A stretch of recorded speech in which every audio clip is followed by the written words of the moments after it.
It is now day 4 of building a Miata in 40 days. And today's mission is to make this thing run a little bit colder with this brand new radiator that I picked up from eBay. So far, this whole thing has been done with eBay.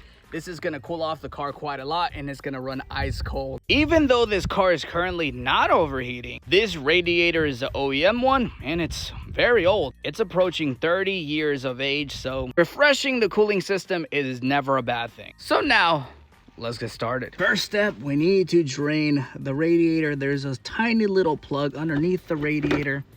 You gotta be careful with it because it is plastic. Like so.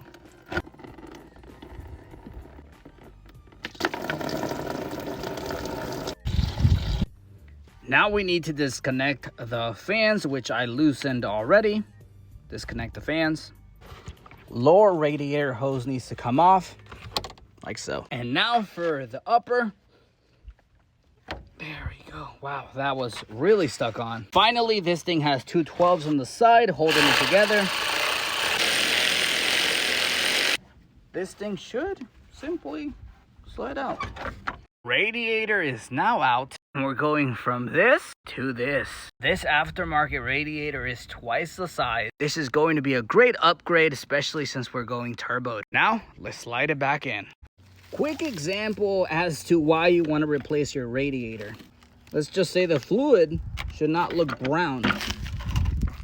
This came out absolutely beautiful. Now we need to reinstall the new hoses. Luckily for me, I have a Japanese OEM replacement. This thing has been sitting on my shelf for probably the last 6 years.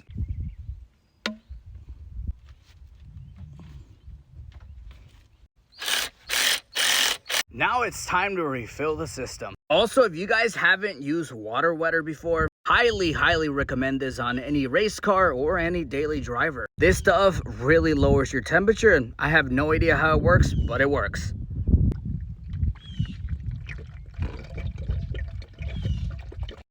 Now some coolant.